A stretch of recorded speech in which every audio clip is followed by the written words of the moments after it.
Okay, where's comments going to come up? Yeah. I don't know, brother. Take a look in the thing. Hey, ladies and gentlemen, hi. How are you? If you don't know me, my name is Jim Kerr, and if you don't know me, why are you here? You know that kind of confuses me. You may or may not know the gentleman here beside me, which I have a great pleasure of interviewing here today. I've known the gentleman for some period of time. He was the one of the co-founders of something called Bear Hug 1.0, which occurred before the Truckers Convoy, about a month before the Truckers Convoy. I was there. I was privileged enough to attend. We did tours of duty in and around Ottawa. But this gentleman has an incredible story. He's been there on the front lines for a heck of a lot of time, and I really can't wait to introduce him now. This is James Bauder. James, how are you? Doing great, Jim. Thanks for inviting me on this interview to talk to your followers and share an unprecedented story. It's been Well, a long yeah, time. man. I mean, like, wow. Where to start with all for brevity's sake. Maybe you can just give me a little bit of your background before you found this whatever freedom thing it was that we all stumbled across. So, what was your Oh, background? okay, so let's take you back to Alberta. I'm a farm boy, rancher, horseman, and worked in the oil and gas industry in a capacity from starting at the age of 18 to driving trucks and working on the rigs and stuff like that. And then I met a beautiful lady called Sandra, my other half, and got married. And we had a horse ranch out in BC until just before COVID. Then some government stuff happened and everything else, and we ended up having to move back to Calgary, where I went back to driving truck. And then COVID hit, and the company said you have to get the job in order for you to maintain your job driving truck. And that's when I said no. I put a line in the sand, and that was in November, December of 2020.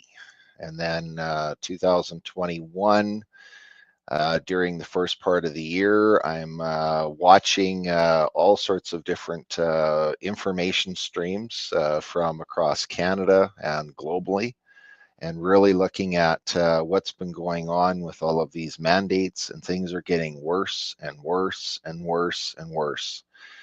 And my wife comes to me and said, James, it's your job to protect the family. And we were very concerned at that time because the elevation of fear being presented to us from the government was, you shall comply, and if you don't, um, we're witnessing, on the government websites, contracts for building different types of camps. And that got us really scared. It was like, we're making a public statement here. We're not going to comply When to you're this. saying, when you're And saying different types of camps, you're talking about the FEMA camps, or what? well, What are you? something like that, Canadian version per se. Okay. And Jim, there's stuff that I've seen and stuff that I've heard, and then there's stuff I know is true. Okay, so this is stuff that I've seen online. I don't know 100% if it was truth, but it was Okay. enough for us to get scared, being that Yeah, we live sure. in a highly populated mainstream city where we knew that if they're going to start rounding people up, uh, the big cities are not a safe place to be. And I wanted to take, And we've seen this before. We've seen this before in Germany, and we actually saw it happening in Australia at the same time. We were watching live footage of those kind of things happening. So, I mean, it's totally understandable that we would have felt that way. Let's for the sake of this particular interview, let's stick with you and the facts. As opposed to anything else, because I think that that's fascinating enough. I think when people actually understand who you are, what we went through, and why, and what you're facing now, man, it's a huge story, brother. Okay, so yeah. just to give a little bit of background, I'm gonna jump in a little bit. So met James Bauder formally at Bear Hug 1.0, which was about a month or two before the convoy. He came back. to the convoy in his with a whole bunch of other people. I'm going to let him kind of describe that. Actually, that's maybe where we should start. Talk to me about your convoy to the Freedom Convoy, what your participation was, and maybe a little bit on the MOU also. But first of all, your participation. So, moving from July forward of 2021, I started connecting with the first group was Police on Guard for Thee, made some strategies with them, and they gave me a national endorsement to proceed forward with filling Ottawa with semis. So that took my wife and I on a journey leaving Calgary and coming out to Ontario, and then going from community to community to community. And there was a strategy attached with teaching folks to convoy from community to community to help each other out. Understand this is, this is where I met with you, Jim, is one of those events where we're standing up for people that were getting vilified from the government, having to shut down their businesses, and it was just terrible what was going on. So my wife and I were going all over the place, and really that was our first get our feet wet per se in becoming activists and speaking up against the government's narratives. So that led to the thing called Bear Hug One, which was hosted in Ottawa from December 1st to December 10th.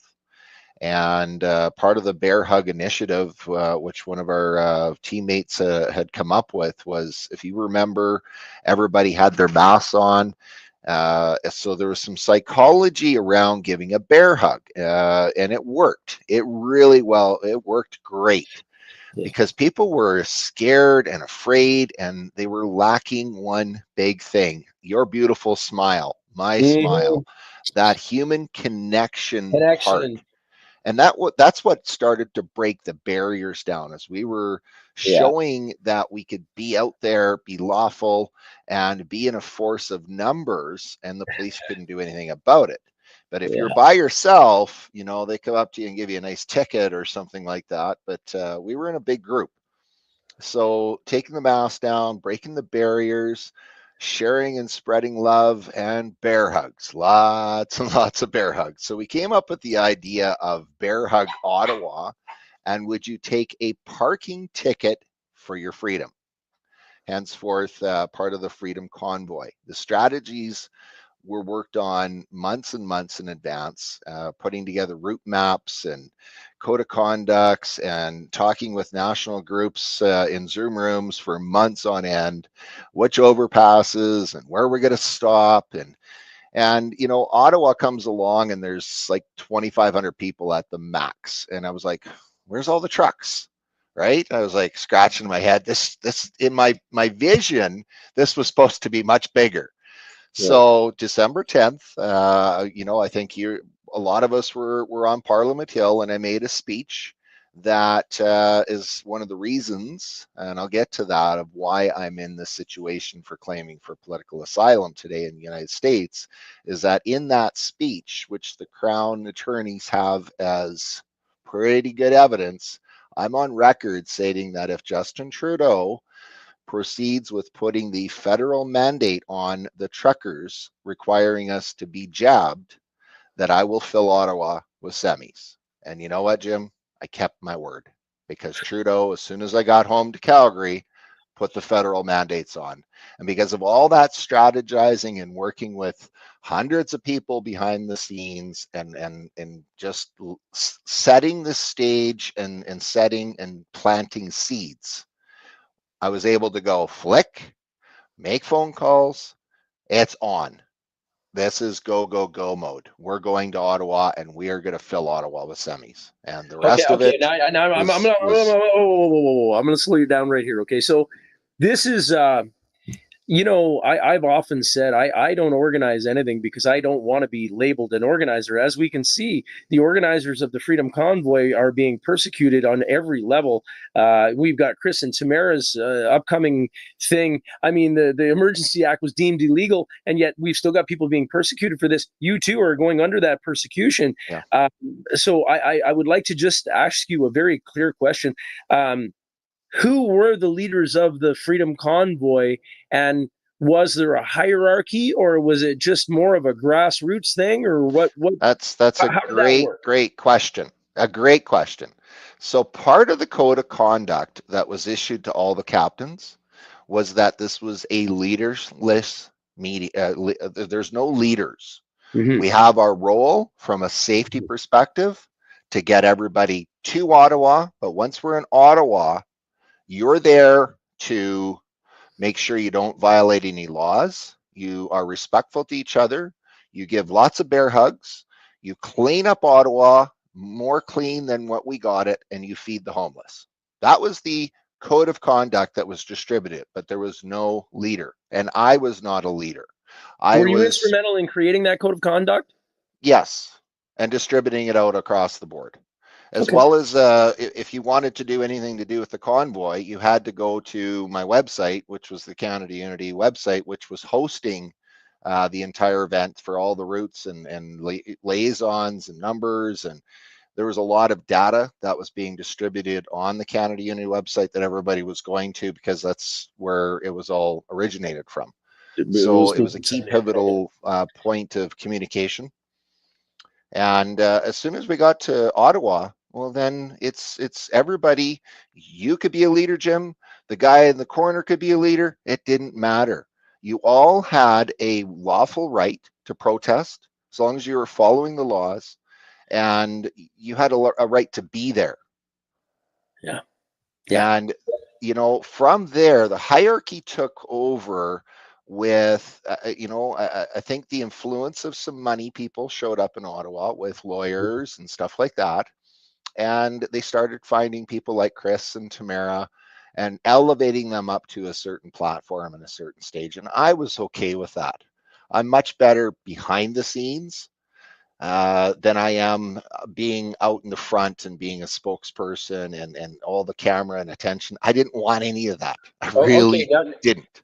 Okay, now this begs a question. Okay, so why now? Obviously, I mean you're still okay. I'd like to actually discuss what you're facing here, what you're facing, why, and why you would speak of it now before it's like necessarily over. I mean, you're seeking asylum in the U.S. Can you Yeah. speak to it?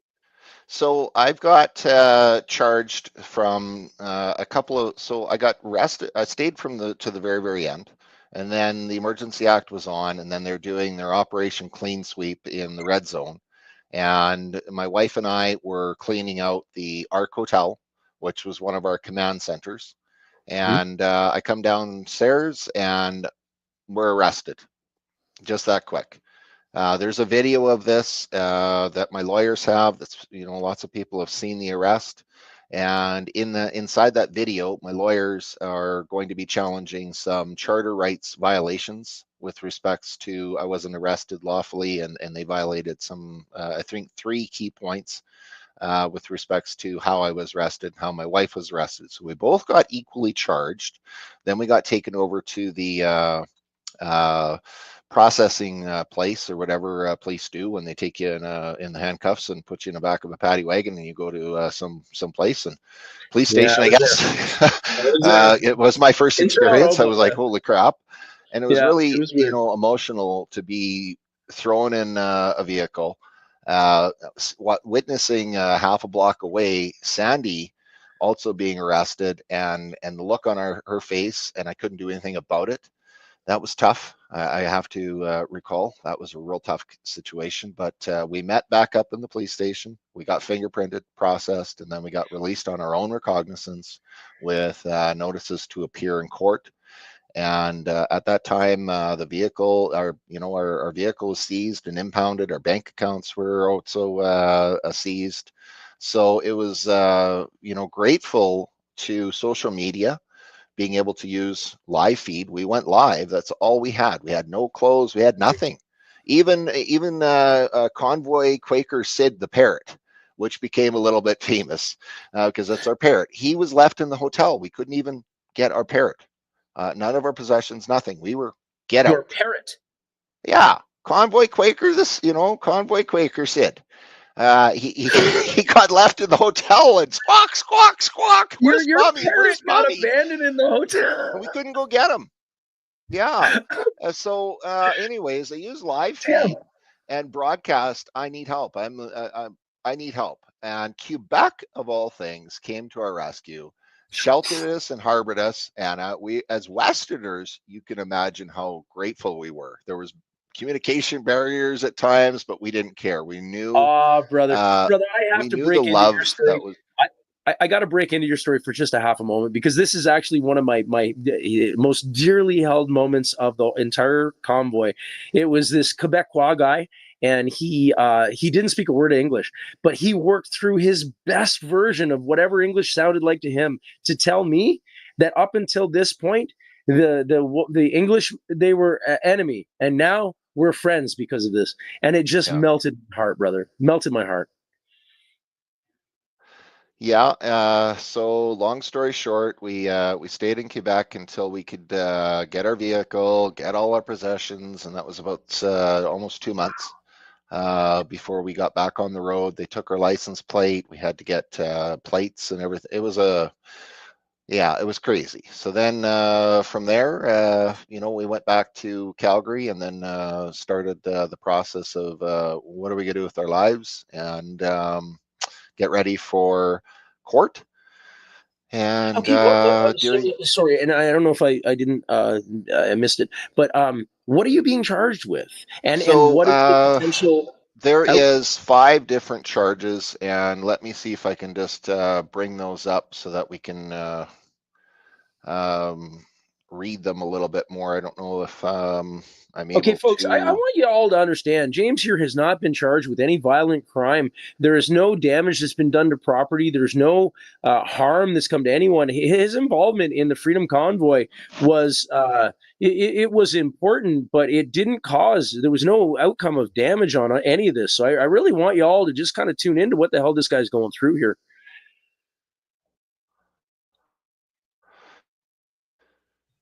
Yeah, so from conception to the very last day, I got the Emergency Act, and not once did I break any laws.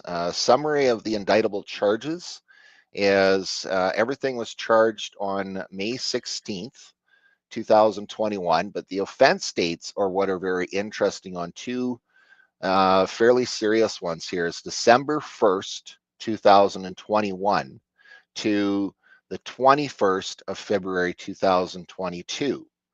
And that's counsel in an uncommitted indictable offense. Lawyers are much better at describing that, but that's a serious one. Offense number 2 is also from December 01, 2021 to the 21st of February, and that's counsel in uncommitted indictable offense. So there's Counsel to it's what? it's it's it's weird how they put the criminal codes, which I'm not a lawyer, but these are directly related to saying I'm going to fill Ottawa with semis, as well as we can talk a little bit about the MOU and how the government really attacked me, how the media attacked me, saying in the House of Commons, quote, James Bauder is trying to overthrow the government and cause an insurrection. So they labeled me right out. And from there, those are related. So those two charges all have to do with my position where I'm on record saying I'm going to fill Ottawa with semis. Okay. Okay, Then okay, I'm okay. I got that. I got charged that. So with, so hang on here, sorry, Jim. We'll sorry. just rush Okay, this up here. yeah. So I've got 3 other charges that are dated from 26th of January 2022 to the 25th of February or 21st of February, and they are mischief, obstruct property, intimidation by blocking or obstructing highway, and obstruct, resist a public peace officer. Fingerprinted, released on my own recognizance, no prior criminal record. So what's the next question? So that's the charges. Okay. Wow. I, Is there anything? Is there any basis for this? Like, I mean, what? No, these are politically motivated. If you look at all of the hundreds of convoy participants, and let's just call this all one big huge family, whether it's me or Chris or Pat or anyone that got targeted and arrested, we are a family. And we stood up all individually representing our lawful right to protest. We had a lawful right to our freedom of choice, our lawful right of freedom of speech, freedom of expression, each individual. Okay. However, the government, oh, you're coming down the street. I don't like you. Boom, you're charged. You're coming out of Tim Hortons and you're like, oh, psh, you're charged. So a lot of folks that nobody even knows about, hundreds, have been charged with similar offenses, but they're not criminal indictable. That's the difference. Is Criminal that they indictment. picked on the influencers, the what they deemed as leaders, what the public viewed as leaders, which would be Chris, Tamara, Pat, myself.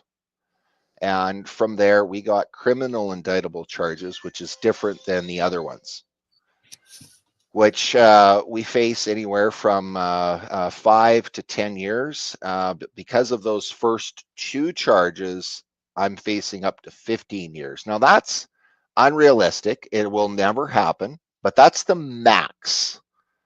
That, like a murderer, he has a low end and he has a max, right? So the max Okay. never gets applied as a general rule, but that's the max that I So could be sentenced is for. it a thing where they come in with all the heavy charges as much as they can, and then they try to plea bargain you, and they say, okay, well, we'll make this go away, this go away, this go away, but this sticks, so that they can do Correct. what they're doing. Is that how it Correct. works?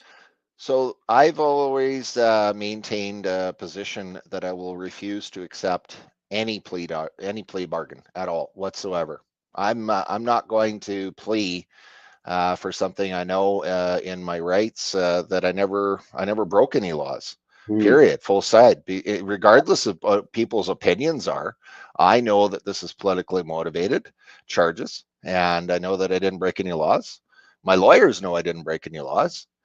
So yeah, I'm not taking any plea deals. There is plea deals on the table, but I'm not accepting them. Period. Full Are, stop. are you Those at plea liberty? deals will result in me still getting a criminal record and going to prison. Okay, just not.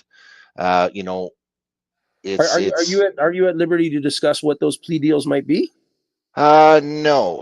There's certain Okay, no things I problem. can't talk about. No worries. However, there is some plea deals that the lawyers are working on with the Crown prosecutors.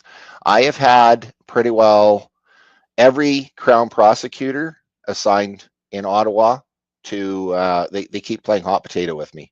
And as of recently, over the last week, I now have another Crown prosecutor. So because they're looking at what's James doing and with respects to claiming for political asylum, and my lawyers are not they don't have to divulge any information, or will they? Oh, okay. Okay, you just mentioned it. So we have to talk about that just a little bit, and we can recap a lot of stuff. But Yep. political asylum, okay, so can you explain, like, has this been done before? How do you think it'll benefit you? Why do you think you're in a position to do it? Like, So to back up here, my lawyer said, James, as a minimum, you're going to face very similar circumstances to Pat King, Chris, and Tamara.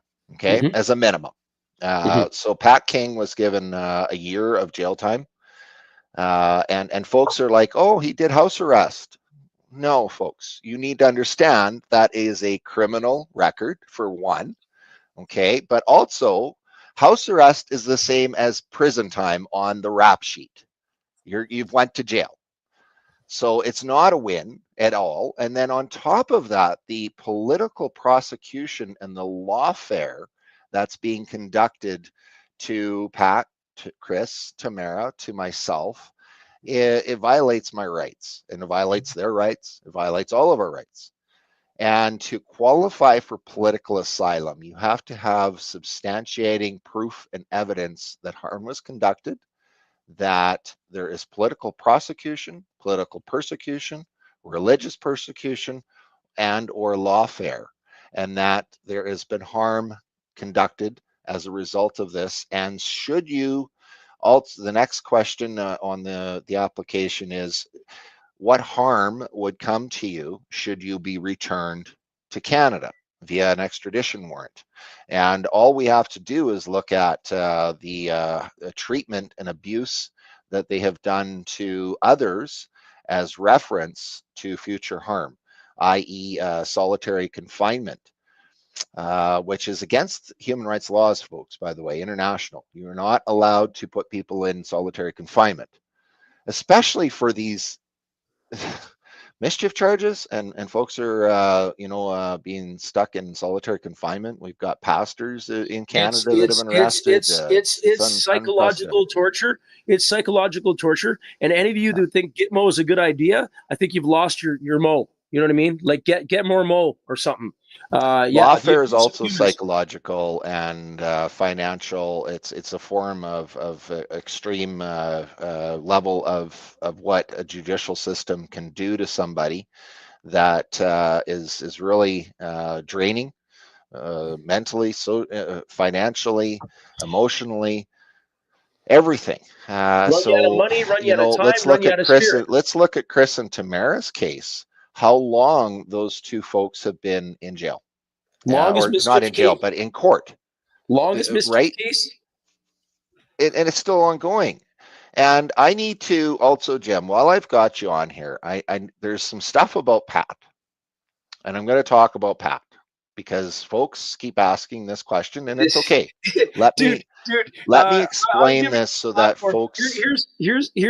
I'm not gonna. You can do whatever you want to do, but brother, I need folks to hear it from my eyes and from me. Okay, fair enough. Okay, there is a very nice story about Pat that I'm going to talk about here, and also give Pat some thanks. Good. So, and clear up the air on some rumors that are floating around out there. If you remember, Sandy and I, we get back home, we flick the switch. The first person that I call, other than my team, was Pat King. And I said, Pat, you are a media guy. You're really good at doing StreamYards and all the rest of that stuff, and we need your help. And would you be willing to jump in and help help organize all of us and be able to broadcast out the StreamYard messages and so on and so forth? And he said yes. So from there, Pat's involved. He's doing a really good job at doing social media broadcasting and so on and so forth. Now let's launch forward. We're in the convoy. We're in Thunder Bay, and things are starting to go south. Okay, where we're getting some interesting feedback from individuals across the board, and I'm not going to give publicly what that feedback was, but it was enough for Chris, myself, to have a meeting, and we discussed this isn't right, and we need to put some distance between ourselves and Pat. Understand, people are allowed to be in Ottawa for their own accord. Okay, the convoy was a different story. That's where you got truckers that are responsible for everybody's safety and getting us from point A to B. But what happens in Ottawa is up to everybody. So Pat's an individual. He's got his own platform. He can do and say what he wants. However, we also had a command structure in Ottawa at the ARC, where truckers and police on guard and vets and others were part of a strategic alliance of vetted interest to help mitigate all the resources, keep the peace, and so on and so forth. And Pat was excluded from that aspect because we were having a hard time aligning. And if you remember, Pat also came forward with some sort of quote about what should happen to Trudeau. Okay. Anyway. So here's one second. What I'm right now. I'm gonna vouch for you. I'm gonna vouch for you. Pat is Pat, Pat is a bit of a wild cannon. Pat's going to say what Pat says, and he's not falling underneath anybody else's Nope. whatever. That's Pat. And Exactly. this is it's like herding Pats or something. You've heard that So term? let me finish up with Okay. a key part here, because it's been caught up several times. So in that operational room, the police were coming and going, coming and going, coming and going, and there was a group of us, and they came up and said, "Well, what's up with Pat? Why are you why isn't he involved?" And we said, "Hey, we have to distance ourselves because of some rumors, and Pat's on his own. He does his own thing. We're not associated with Pat." Now, we also talked in that operation room that the more leadership roles that were separated, it would make it very difficult for the police to come down and grab all of us. Okay. So we're separated, but yet we're sort of all working together, but we're separated. Make sense? So Pat's on his own. He's doing things with Freedom George. He's out there and everything else. And the police came and they said, "What's going on?" And I made a statement. I don't know if the police entered that statement or not. However, Pat's coming forward and saying I tried to get him arrested. And folks, I need to clear the air. That is not true. Pat, if you're listening, never in a million years did I ever try or say anything that would lead to try to get you arrested. No darn way. I have some level of respect, even though I don't agree with a lot of things you do and some of your past, but that's between you and God. And I respect what you did.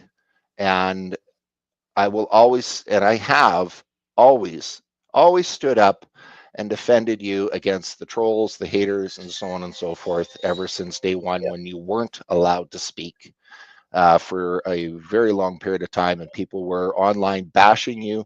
I was defending you, Pat.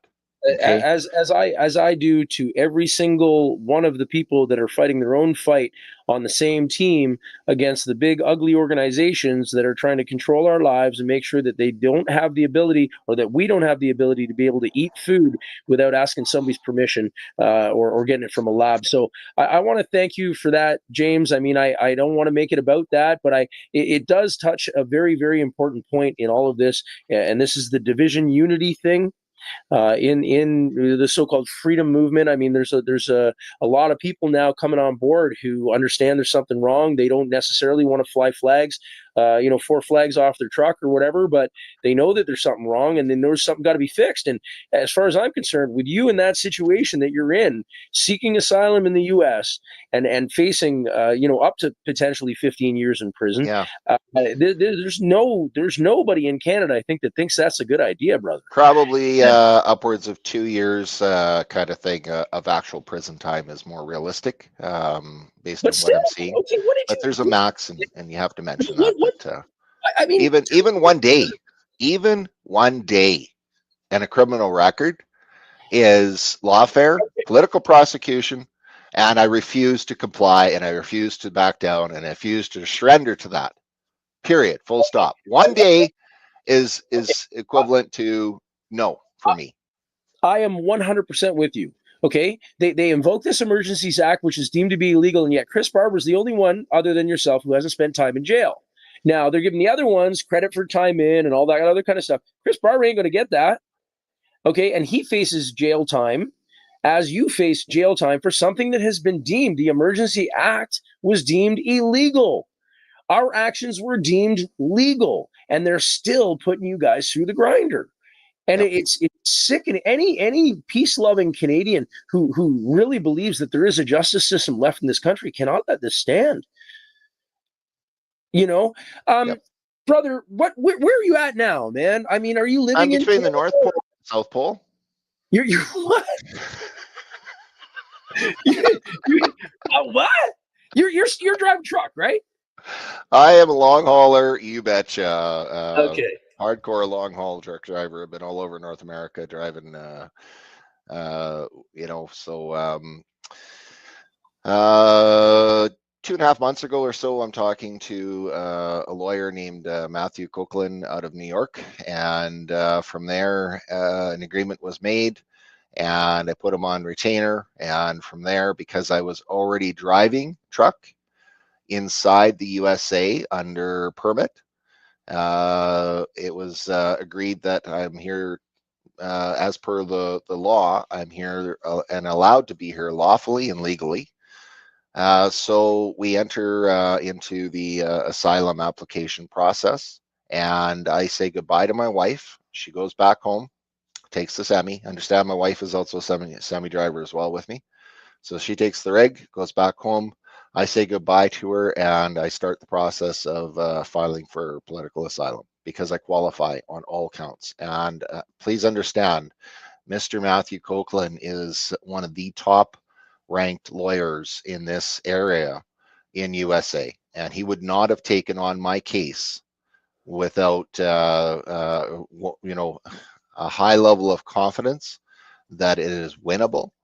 And his words is that I will be setting a legal precedent in USA here and Canada, and that this could end up ultimately challenging the safe country agreement between Canada and USA, where Canada can extradite.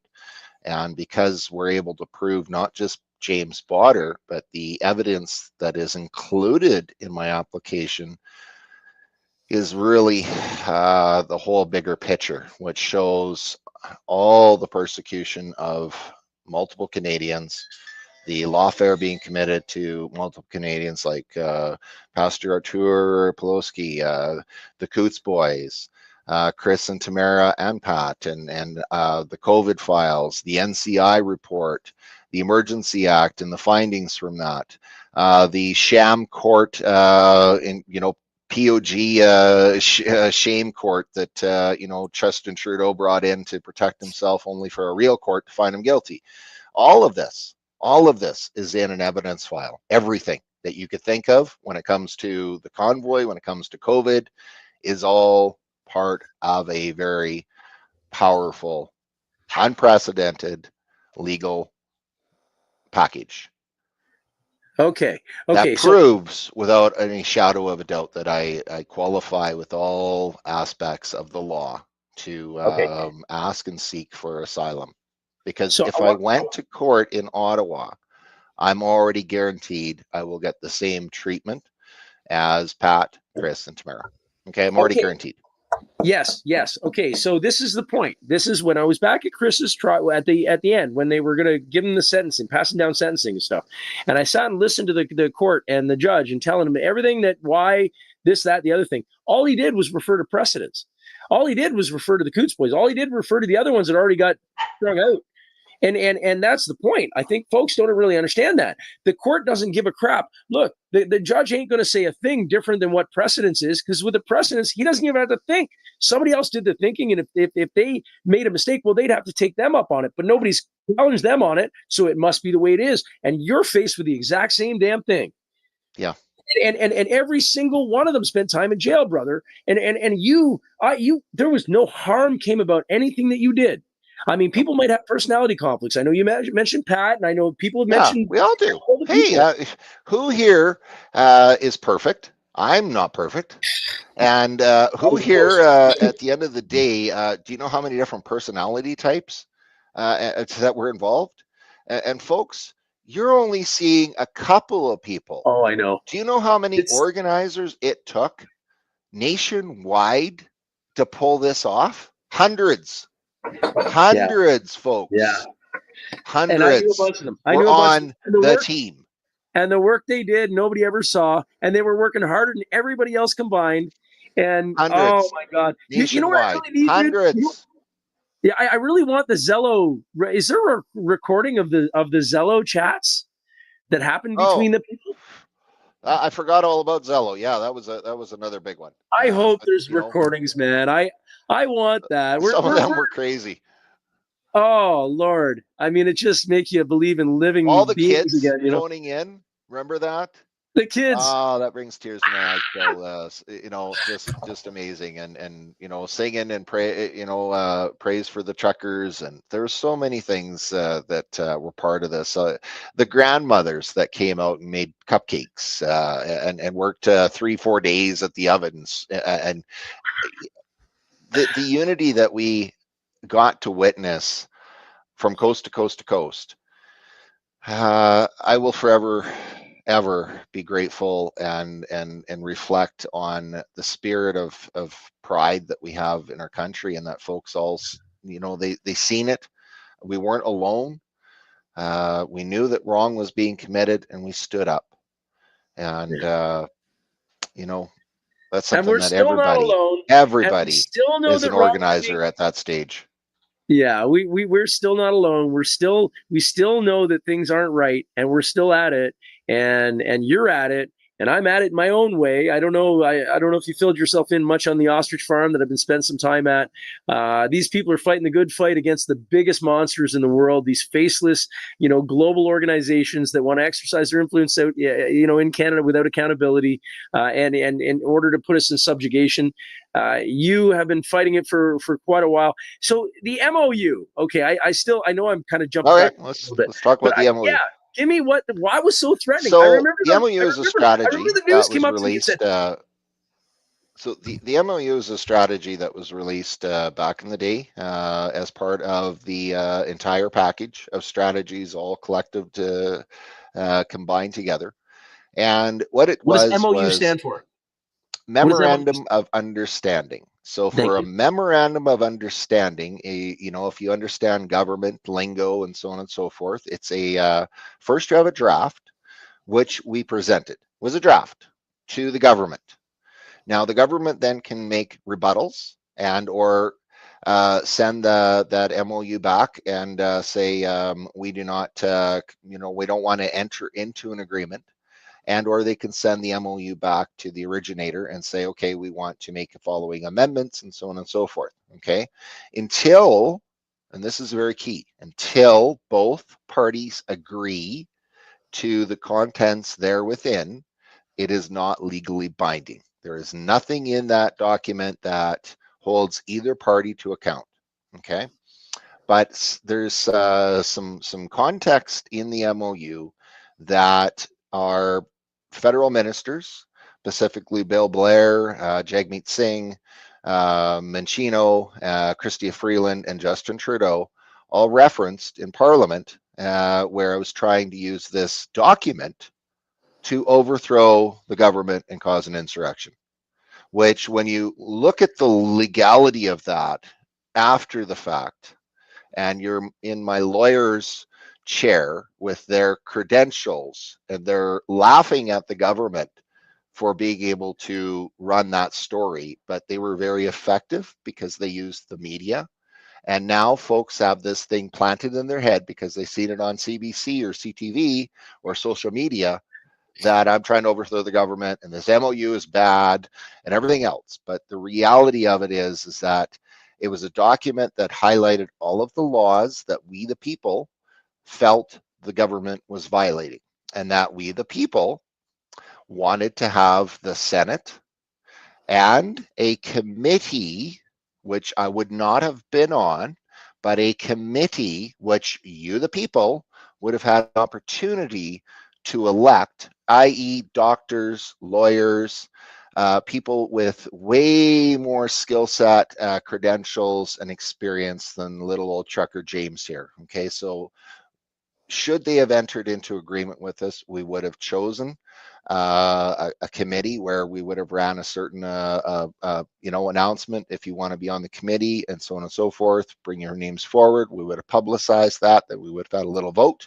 and then we Right. would have had our committee would have taken our Okay. voices, which were the signatories of the MOU, which was in one of the highest petitions in Canadian history. So, Mhm. if folks have a thing to say, there was hundreds of thousands of Canadians that recognized the contents of this document, and also recognized, when I was talking in basements and talking in farmyards and talking all over the place, I was saying, folks, why do we have on the very first part of this MOU the Referendum Act?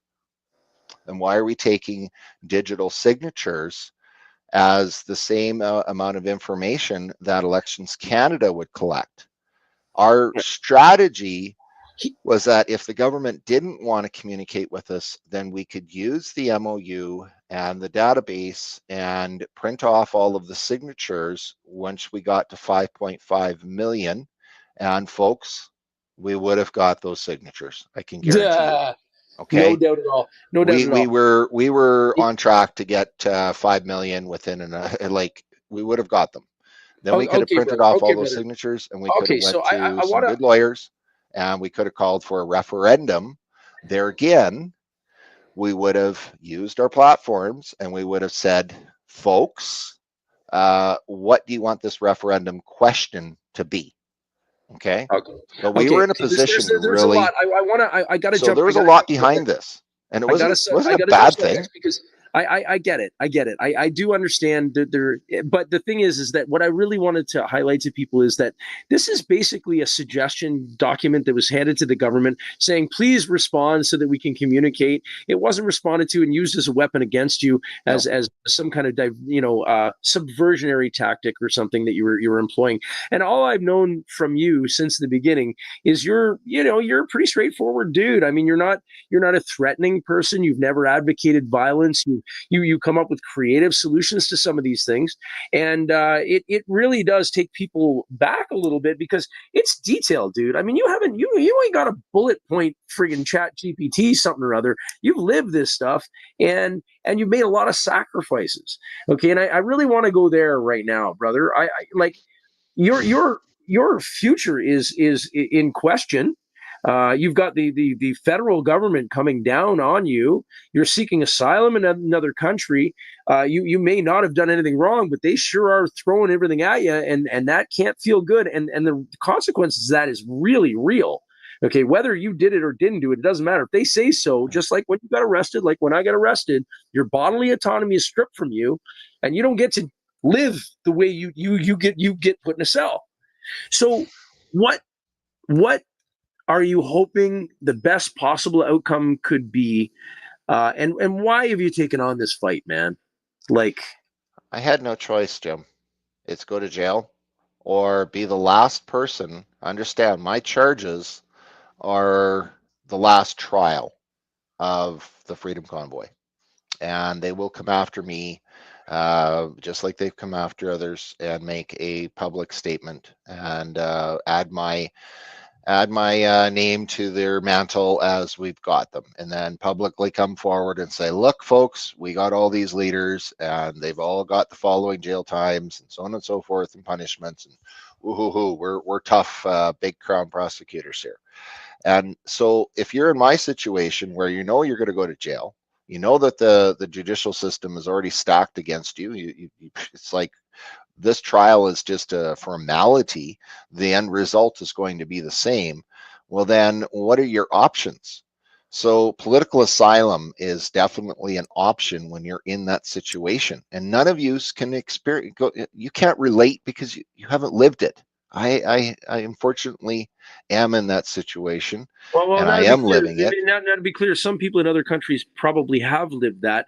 But let Yeah, me ask you a question: Is there a precedence in Canada for this happening? no. Canada USA first as well. So political. this is unprecedented, according to big lawyers with big degrees and a lot of experience. This is unprecedented to be Wow. doing what I'm doing.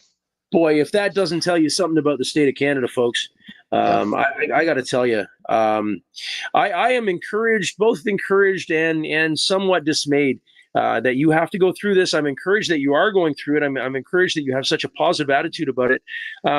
How can people help you, man? Like, Well, let me. You asked a question. What I'm hoping is the outcome. Okay. yeah, So understand this is not for the lighthearted. You have to be willing to leave everything. And I mean everything behind: your home, your family, your loved ones, your friends, your work, your clothes, your furniture, your possessions. Everything is left behind. This is a point of no return. The lawyers say, are you willing to not go back? And I said, yes. That also means I'm separated from my wife, who I love with everything of, she's my world. And those that know Sandy, she's a beautiful, beautiful spirited lady, and I'm so blessed to have her as my wife and my partner. And I miss her deeply. But she's back at home. She's got to do her thing. So the ultimate outcome of this is that because this is a high profile, unprecedented, precedent setting geopolitical case that's going to raise awareness at a high level, is that eventually here in the near months to follow, is that my application goes to President Donald Trump and to his administration team, like the Pam Bondi, the Attorney General, and then they are able to elevate my application and provide the big stamp saying you're approved and we will protect you from being returned back to Canada. And from there, I'm in a position where I'm able to also at the same point, because of all the evidence of all of us as a family being went through this, I'm then able to make a request that lobbying between the US government and the Canada government to pardon all of the truckers and the participants. A freaking man, buddy. I'm behind you 100% on that. Abso-freaking-lutely. It's a weird situation we find ourselves in. I'm over at the ostrich farm there for a couple months, and we're having to negotiate with the U.S. government to try to speak sense into Canada because they ain't hearing it. They're not Do you know hearing that us. we have RFK and Dr. Oz, who's the head of Medicaid over there, trying to advocate on our behalf, saying we'll take the freaking birds, we'll take the research, and we'll do something constructive with it instead of allowing you to kill them all? I mean, our government has gone AWOL, man. Like, I don't even know what to say about it.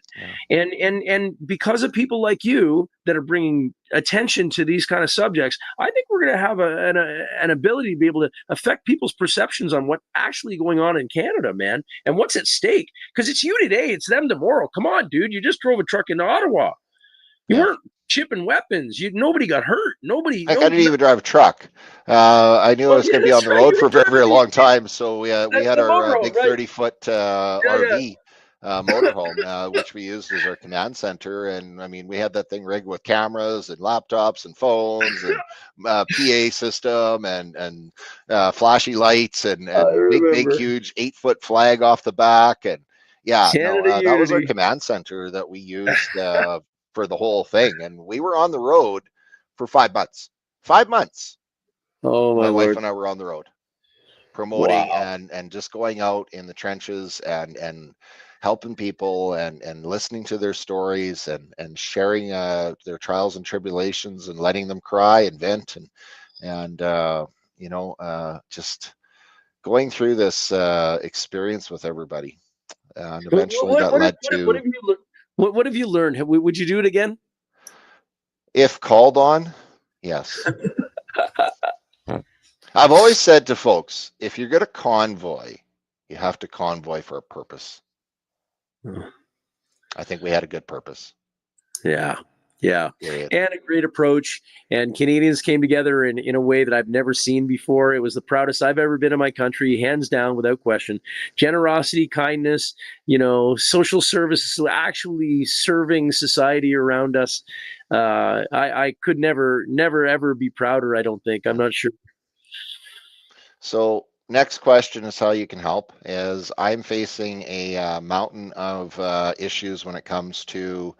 I had to leave my trucking job. I cannot work by law because of this application for a minimum of 6 months. So no money coming in. And I've also got a lawyer bill for this asylum, which is going to cost around 30,000 USD. And then I've got my living expenses and so on and so forth. So I'm looking at about 6 months here of trials and tribulations, being separated away from my wife, and yeah, it's tough. I wish, unfortunately, I was made of millions and I wouldn't have to ask for help. However, I had enough money saved up to cover the retainer, which was $10,000 USD, which is about 14,000 Canadian, and that's listed on a Gift Send Go, which you can share, Jim, if you want, with folks so that they can understand that. And on that Gift Send Go, I've got the full story. It's a good read. It covers the majority of your questions of why and how and what and who and where and all the rest of that stuff. It also fully discloses with transparency who my lawyer is, even shows you that here's a retainer that I paid out of my own pocket. So I'm being very transparent with folks, and I need help. I I yeah, can't do and this alone. So I need some help with that. And it's not a lot. I hate to be that I need help, but you know what? I do. I So have the hardest time asking myself, brother. So don't you got to do what you got to do. One thing I can tell you is that James was there. He did experience it. He was there on the ground all the way through, and he's suffering at the hands of his government right now, as many others are. But in a way that might dwarf some of the other penalties that some of these people, specifically from the West Coast. Did you notice that? yeah, Coot Boys, Pat King, Tamara Leach, you. James Bauder, It's all Chris. West Coast. Is nobody from the Uh-huh. East. I don't know. That's kind of weird, eh? No, it isn't, but good point. We'll talk about that We've another. all in the West caught on We'll very talk about that quickly another how we time. were we I were got some sort of plans. elevated to that, but it is what it is. And Yeah, I think out in the West, we have a spirit of just we've had enough. We really have. You yeah. know, it was at one point in time in our history books where Quebec, they said we've had enough, and they led they led the charge. And I think it was just it's our turn out west to lead Canada in standing up, and here it is. Brother, the country's split down the middle, man, and I know what side makes most sense to me. And I'm doing what I'm doing out here, and I will probably end up splitting my time between the two. But my heart is wherever Canada's going to survive and thrive, man. And Yeah. I think West Coast got a great chance at it. And I really want to thank you for joining me here tonight, brother. Is there anything else you want to share with anybody? I just am hoping that everybody can be grown-ups and adults and respect that we're all individuals, respect that we're not perfect human beings, and respect that there was no leaders in this convoy movement. And those that are posing as leaders understand if you ask them, they'll tell you, I wasn't a leader. I was just somebody that was tapped on the shoulder, said, here, you're a social media influencer or you're a public figure and you got to do some speaking to keep the wheels moving. However, no leaders. So everybody out there, come together and support all of us together like we were in Ottawa as one big family. Stop the fighting, stop the pointing fingers at each other. We're not, the government is laughing at the comments sections of people that are like, oh, you did this and you did this and you did this, and screw it. Okay. We did this and we are going to get out of this together in unity, not by ourselves. Sing it, brother. Sing it. Okay. Get back to what brought us together. And that is a big huge message to be grown-ups, and you're not perfect. Look yourself in the mirror. I'm not perfect. None of us are, None of us but are. we're trying together to try to take on an That's it. unprecedented amount of situations that are happening in our country, and we need to come together in order And to succeed. it feels damn good to stand up. And it feels damn good to stand up with somebody else that's standing up. It feels really, really good because now the complaints don't matter anymore. They're put into action. Our feet and our hands and our everything that we're doing now is doing something towards solutions and making things better. And James, thank you for being on that journey with me, man. I Oh, love you. I think Jim, you're a great human being. the minute I met you with your bubbles, and if you remember a fun time that we had together at Justin Trudeau's house, that convoy, and your Yeah. bubbles machine and your music, that, I will never forget those times that we shared together, And folks. and the lasers shooting the Secret Service people with the lasers, And, man. and the other side of the fence, you've got the Ottawa police with us, and they're out there dancing to Jim's music, and they've got their mask off. And then on the inside of the fence at Trudeau's compound, we definitely have got some really good times, brother, and I am And so blessed and in appreciative that, of James, you. I thank you, really mean that from my heart. You are an amazing Canadian, and you're still in the fight. You're standing up for so many people, and God bless you, Jim. I really appreciate being invited to be interviewed by you and set the record straight with those that need some answers. brother. The country's worth it. You know it. I know it. And as soon as everybody stands up in their own little way, we win. We Yeah. win, and it just takes a handful of us to go at it with all we got. And I want to thank you for doing that, brother. I love you, man. Yeah. Love you too. And All right. thank you to all the, all the people that have dialed in, whether you're on my side or not. I still thank you. I still love you. And I'm just for Team Canada here, for all of us. Yeah. Okay. Yay. Thanks, Bubbles and James. unity. I love you, brother. Ending Love it you now. too. All right. Take care. Alrighty. Oh, is it happening? Is it happening? I gotta do